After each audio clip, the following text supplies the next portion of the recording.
Good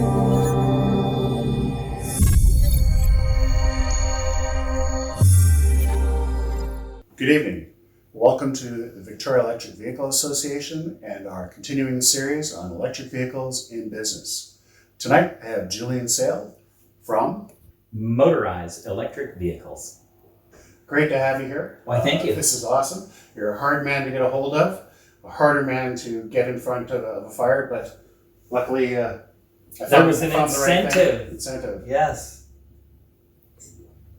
Julian, what is Motorized? What is the mission statement? I knew you'd ask me a tough one to begin with. Yeah.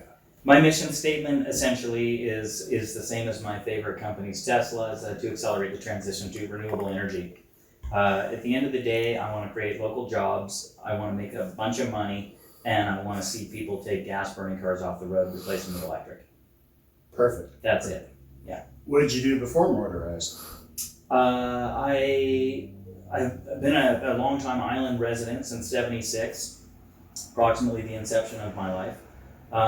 And I started my first career really was at the motorcycle world. I worked in a motorcycle shop for, I started when I was 14 and quit when I was 30. And I sort of bailed at that time because I wanted to be a business owner. They didn't see me as an owner, so I thought, well, screw that, I'm going to go do my own thing. Motorized was born shortly thereafter. Oh, right on. So you what made you decide to start a business that was based strictly on electric vehicles? Because that must have seemed like a bit of a long shot at the time. It would have been if I started fully focused on electric vehicles, but the reality was I had spent I guess my younger commuting years on a motorcycle. I rode small displacement, super fuel efficient motorcycles to work and back. Or when I needed a car, it was always a small 4-cylinder. I just didn't really enjoy wasting fuel. So what my mindset was like cheap economy. When I left the motorcycle world, got into the car world, I took over a car dealership for another guy. That dealership was selling a bit of everything, and I really just wanted to focus on the more efficient stuff. It's just kind of what mattered.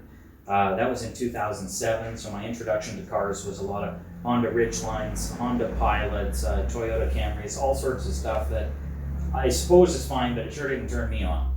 I like the hybrid stuff. I started up Motorized a couple of years later, and we're deep into the recession.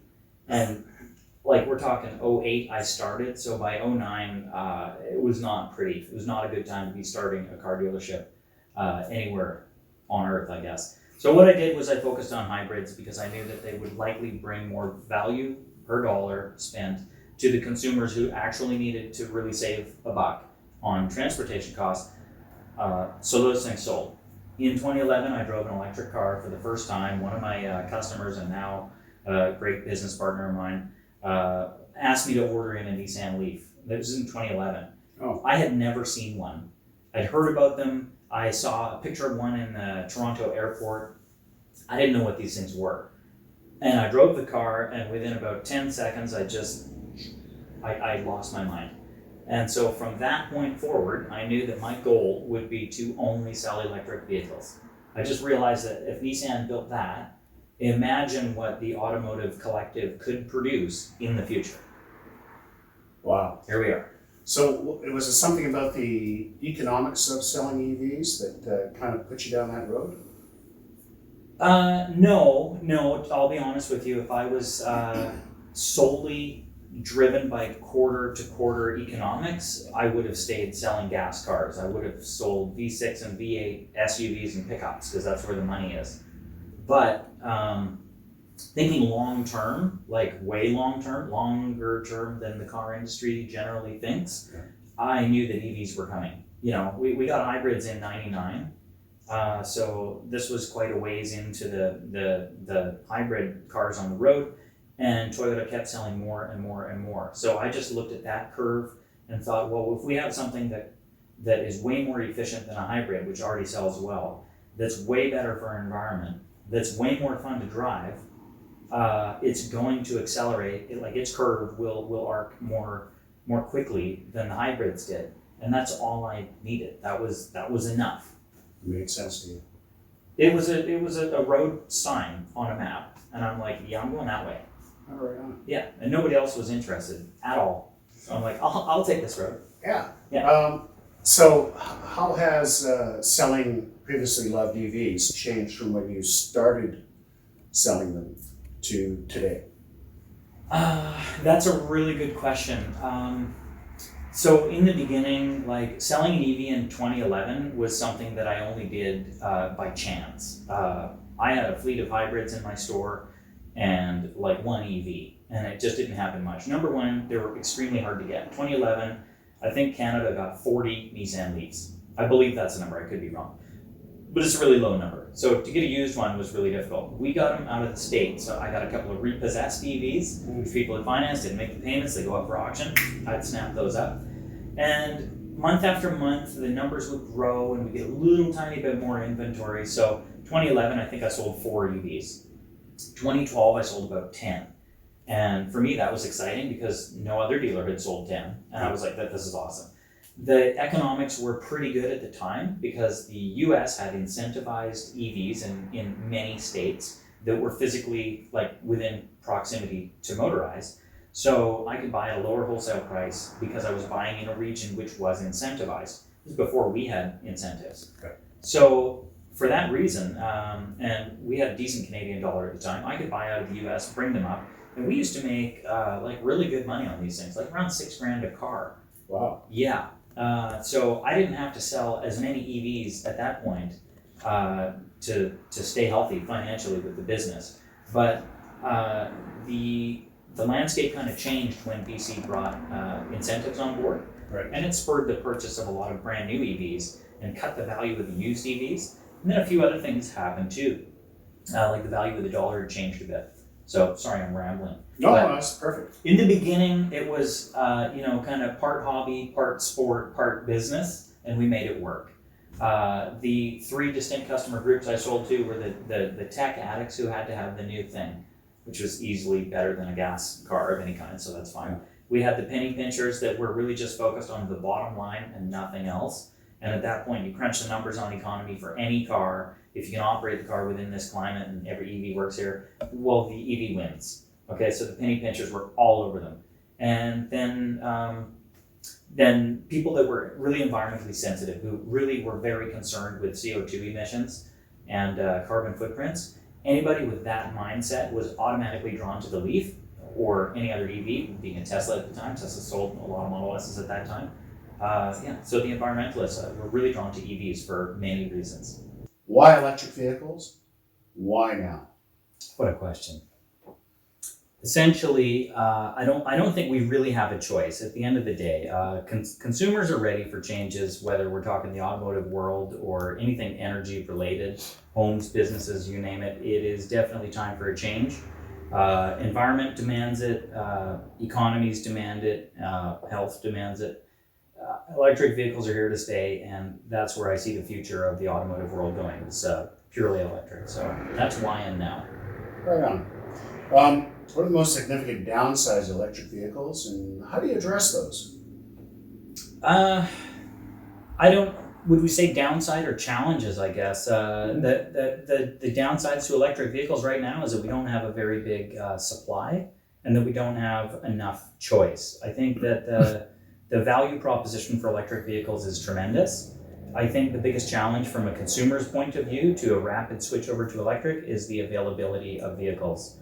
I think passenger cars are nailed down, but a big challenge of the EV industry has been able to produce the vehicles that people want thus far. Not everybody wants a fast luxury sedan, and there haven't traditionally been a ton of smaller, more affordable choices, but we're getting there. Biggest challenge, commercial transport, vans, minivans, cargo vehicles, and other vehicle types that have not been yet produced in electric. Once those come, there will be very few challenges for the electric vehicle industry to grow. Great. So how has selling EVs changed in the last few years? Well, it went from, I guess, a bit of a niche market a few years ago to a very commonplace item. The market for electric vehicles is super ripe right now. There's a lot of good inventory available. So much so that many traditional internal combustion engine dealers are now starting to buy electric vehicles and put them on their lots. They're not like an obscure item that you have to really go hunt for. You can actually find electric vehicles pretty much everywhere in every city. Great. Mm-hmm. So how do you see this kind of rolling out in the next few years, writ large on EVs and used EVs? I think new EV sales are pretty exciting. There's a lot of new stuff coming to market for those consumers who can't afford to buy new or don't want to buy new. The used market is flourishing right now. There's a really good supply chain for used electric vehicles, which is the lease market. And as leases become more and more popular, which lease rates have been growing since the big recession of 08, 09, 2010. So we've got a lot of leases coming back now. What that means is that the EV industry is going to be filled with a lot of low price, used, still super capable EVs from 2, 3, 4 years ago. At the same time, we've got new manufacturers cranking out a ton of new stuff, including really popular segments like the SUV segment with entrants from BMW and Nissan, Tesla, and others with all-wheel drive sort of family SUVs. We are now seeing the proliferation of new models at a furious pace, and EVs will decimate gas car sales very quickly. Do you see a little bit of that happening already? Oh, yeah, absolutely. Mainly European marques are suffering tremendously right now. And what's happening essentially is high-end electric SUVs are eroding the traditional sales of internal combustion vehicles. And it can be evidenced by what you see happening on the showroom floors. So essentially, those manufacturers who don't have an EV on the road right now or available for consumers to purchase are seeing really low attendance numbers. Their retail numbers are shrinking at an alarming pace, whereas dealers that have an electric offering, whether it's in conjunction to gas offerings or not, what we're seeing is those electric vehicles on dealers' floors are attracting more customers per unit than the gas cars. And up until 2020 or very late 2019, that wasn't happening. So where's the EV industry going? It's going up, and it's going up fast. Yeah, do you see that more in where cars are already kind of price competitive with a legacy internal combustion engine car, such as a BMW 3 or 4 Series into a Tesla Model 3? Mm-hmm. In the, I would say, $45,000 to $50,000 plus category, the better value is the electric car. A friend of mine just came by my store the other day, and he bought a new Nissan Micra for something like $11,000. It was a really cheap car. Wow. Now, that's not a new thing. Nissan has had this cheap little gas car for a few years. The trouble is it's not that fuel efficient, and it pollutes way more than its fair share given its engine size and what it's capable of doing, moving 5 people around. So it's possible to get a cheaper new gas car than an EV. However, there's no actual long-term value there. When you look at the social impact, the financial cost of ownership for the vehicle, and then you start to consider the depreciation of the vehicle, given the fact that electric is rising in popularity and internal combustion is dropping in popularity, the financial perspective of any internal combustion car doesn't look good. Whereas the financial view of an EV, short-term and long-term, at this point does look much better. So if you look at, say, leasing a vehicle, so leasing companies are very good at, taking a vehicle at this price, saying, okay, we're going to sell it to you at X, and take it back from you in 4 years, and it'll be, the price is 0.5 of X, Mm-hmm. right? And then they can sell it on for, maybe 0.6 of it, and Mm-hmm. they still make some money there. What happens when a leasing company, large leasing companies like we have in BC, what happens to them when they start to see people not necessarily picking up that vehicle when it comes off lease? Well, that's a bit of a scary proposition. There are leasing companies, big established leasing companies, who currently hold tens of thousands of vehicles in their portfolios. And those companies will suffer a reasonable financial loss in the added depreciation of the internal combustion vehicle cars as they come to their end of lease. Now, the lease buyouts are generally fixed, so these numbers are kind of already carved in stone. But the best thing that a leasing company can do from now moving forward, in order to minimize the loss associated with the accelerated depreciation of internal combustion vehicles, is to diversify and start to lease their customers electric vehicles and get into the electrics as quickly as possible right now, so that they can be competing in a valuable, it's really a kind of a futures market, I guess. We know that ICE stuff is declining. We know that EVs depreciate less than ICE vehicles. So any economist or banker or lease manager will be looking to EVs as the next way to stay fluent in automotive economics. It's not going to work with gas cars for very much longer. All right. Plug-in hybrid electric vehicles. If you go back to 2015, the Chevy Volt, a nice vehicle, 50-kilometer range. It gave people that warm security blanket of an internal combustion engine to get them to and from wherever they were and to get over the whole range anxiety. Where do you think we're going with PHEVs in the future? Okay, so I'll start with an example. You know how I love stories. Yes. My friend Mackenzie calls me up and he says, hey, I'd like to get an SUV for me, my wife, and our young family. A Model X is a little big. I need something taller than a Model S. I live in a condo and they're not going to let me put a charger in. What can I buy? Oh, and he wants all-wheel drive because he likes to go up the ski mountain. So I said, essentially nothing. You're back to the Model X if you want all-wheel drive SUV with space. And he says, what about a Mitsubishi Outlander? Because I can plug it in at public charging stations. He can plug it into my place on the island when he comes for dinner. He can plug it in here, there, and everywhere. And he only has to run on gas when he can't find a charger. So I said, honestly, if you want all-wheel drive and you want to go the most electric that you can without going for a mega big dollar Model X, then that is the best way to go. Which, I wouldn't buy one, but for that consumer in that particular situation with underground parking, that was the best that they could do at the time. And that vehicle did meet that consumer's needs, and he quite likes it. The next vehicle will be a Tesla Model Y, I'm sure. But I think that the plug-in extended range electric vehicles or extended range hybrids, PHEVs, I think that they're really a stepping stone, and their relevancy ends as we get more fully electric vehicles, more capable, all-wheel drive SUVs, kind of the stuff that sells most, the most popular internal combustion vehicles. When they have true satisfactory or superior replacements in EV format, then the plug-in hybrid versions become obsolete. So yeah, they'll live for a little while and then they'll just go away.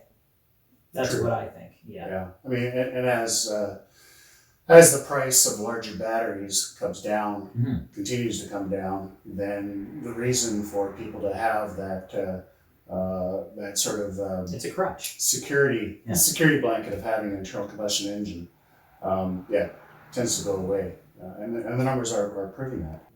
How do you see selling electric vehicles being different than selling legacy internal combustion engine vehicles? I've done both. That's a good question. At the end of the day, it's no different at all.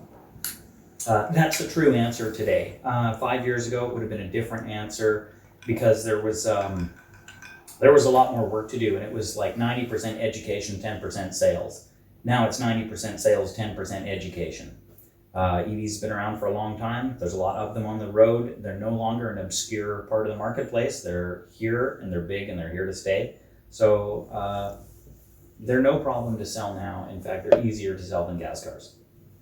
Awesome. So what opportunities do you see now and in the future for EVs and business? Do you think business owners are aware of the economics of electric vehicles? Mostly no. I reference education in the past. My job used to be mostly education. I tried for a couple of years really to focus on the commercial users of electric vehicles. I hired a few salespeople to engage with business owners and try to sort of pitch the advantages of electric. But I think what the problem was a few years ago when a lot of business owners began looking at electric vehicles was that they didn't believe the range was there. And they believed that commercial service would require more from an electric vehicle than what was on the market 2, 3, 4, 5 years ago. I believe now business owners are starting to figure out what's going on. And at the end of the year now, when a business owner is sitting with their accountant, they're going to look at fuel cost. It's a line item. And when that number starts to look unusually large, business owners are going to think twice, because now there are options in fully electric cars to replace not all commercial vehicles, but a lot of passenger vehicles, and soon a lot of trucks, SUVs, cargo vans and whatnot will also be electric. So do business owners understand the metrics? Not yet. Will they? You bet, because they go for the bottom dollar, and electric wins every time. So you're a member of the Automobile Retailers Association, Automotive Retailers Association would be correct. Yes. What can you tell your fellow dealers out there about EVs and the business of acquiring and then selling EVs? Well, I can't really give away all my trade secrets, Glenn. No trade secrets, but just point them in the right direction. I think that no matter what product a retailer or a wholesaler is selling, they need to make sure they have a product for everybody who walks in the door. Whether I was running a LED lighting store or a furniture store or a car store, I would want to make sure that I had something that everybody wanted. And what I see in the marketplace right now is people want electric cars. I'm an electric car only dealer, so of course all I see are people that want electric cars, but there are a lot of them and they come in non-stop. So that tells me that a good percentage of the population is out there shopping for electric cars right now.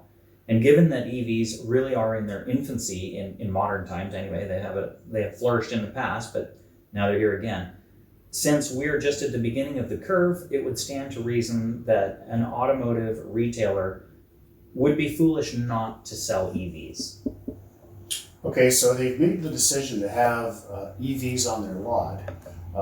We as a advocacy organization, education, representing our EV membership, we've all had the experience of walking onto a lot and knowing something about an electric vehicle, and then having You're not going to make me say it, are you?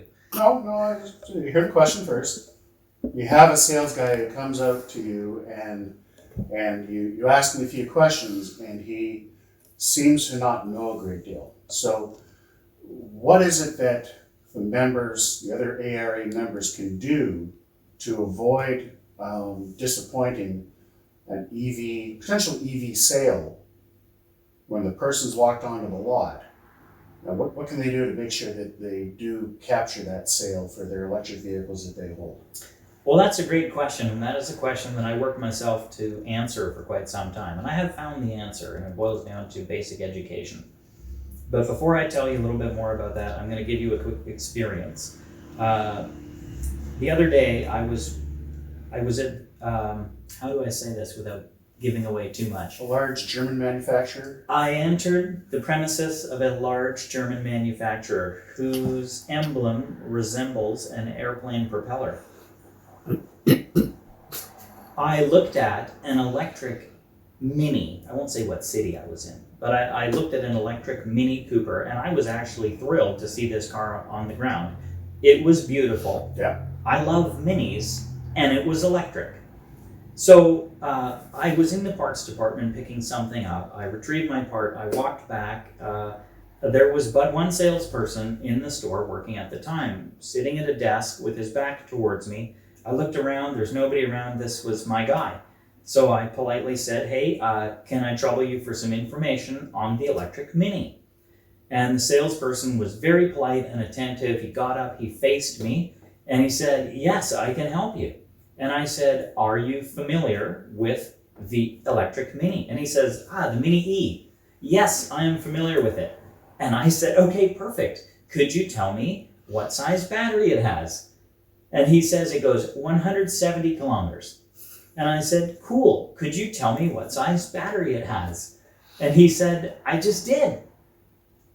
And I said, okay, I'm sorry. I was looking for the number of kilowatt hours worth of energy the battery would hold. This is the common size measurement. It would be equivalent to the number of liters that a fuel tank would hold. And he said, I don't know.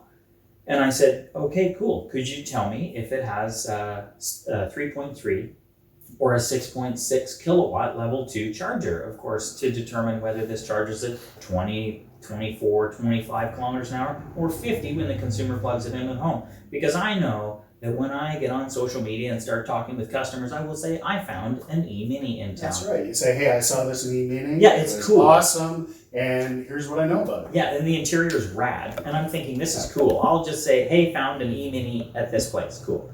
Now throw that up on Facebook or something. I just think it's cool. Yeah. No. And so I thought, oh my God, this is an elementary question. He's got to know. I said, okay, I don't think you might know whether it has DC fast charging or not. And he reached into this bottom drawer and pulled out a cheat sheet. And he said, well, I don't see anything on there about that.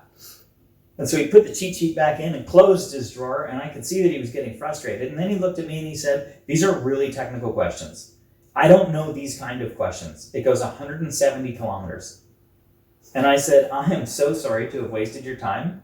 I will check it out online. And he was helpful. He said, all the information is online. It's on BMW's website. Our brochures are paperless. And I felt bad for this sales guy because he thought he was prepared and it turns out that he wasn't.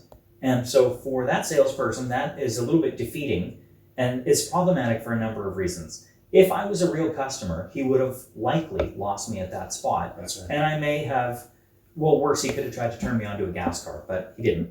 I was driving a Tesla and he probably saw that. So, anyway, but the poor thing is that now EVs have left a bad taste in that salesperson's mouth. His first experience with EVs, I imagine, was not a good one.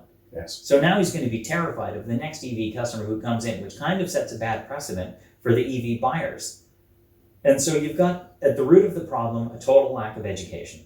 And that may not be the sales guy's fault. It's not. It's his trainer's fault. Yeah. You got to look to management for that. Yes. Who's running the store? Did they invest a bunch of money or did they floor plan a bunch of e-minis? Yes, they did. Yeah. How do they plan to sell them? And I think all those stories of that manufacturer had to spend somewhere close to $1 million in order to get the certification to be able to sell electric vehicles. Yeah.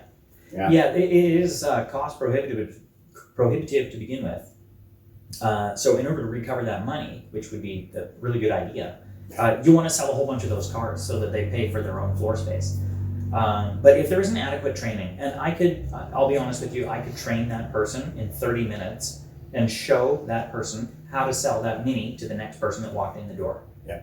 Like 100% guaranteed I'd put money on it. No problem. But there's a total lack of training. And this person might, in fact, I'll go out on a limb and say probably feels as though the presence of an electric vehicle on the sales floor may in fact impede his ability to generate cash flow selling gas cars. Instead of looking at the EV as a potential sale, which will be lucrative in the future, like learn to sell EVs now, learn to sell EVs forever, as opposed to, that thing's going to cut into my sales. I'm just going to focus on this. Right. And if the direction isn't coming from the top of the dealership, then the staff is set up for failure. Do you think your industry is doing all they can to sell electric vehicles? That's a really good question. On one hand, I'd like to think that my dealership and I'm going to say the electric car industry is going to grow and proportionately displace gas, the whole gas industry really. So I'd like to think that, gas is going to shrink, oil and gas is going to dump, and electric is going to rise like crazy, and that's all cool. But I have to wonder with respect to how the automotive retail landscape looks. Tesla's got a no dealership, it's just run totally different, as you know. I think most people know that Tesla does not run stores the way retail automotive stores are normally run. So if we couple that with the fact that a lot of young drivers don't get driver's licenses at all, or if they do, it's often later. We couple that with autonomous cars, which would make a lot more financial sense for a lot of people to use in ride-hailing venues as opposed to owning a car. Transportation as a service, it's changing. It's a monthly. It's changing. Yeah. So my long-term answer is the car industry is going to get flipped upside down on its head, and everything's going to go out the window. Tesla's going to sell everything that ever rolls on the ground. Maybe BYD and a few other players do. Lucid, I want to drive one of those too. But I think you're merging into one of my other questions, Julian. But as far as where it's going, and this is like, any doorway you open in this conversation is going to take you down some long hallway somewhere. Yeah. But where's it going? I don't know. There's a lot of growth for everything electric as far as safety, manufacturing, technology, transportation. It's all going to go through the roof right now because of this electric revolution that we're in. I hope I find a good business in there somewhere and continue to grow, but time will tell. Sure, Julian. Thanks for coming in. Thank you. Cheers.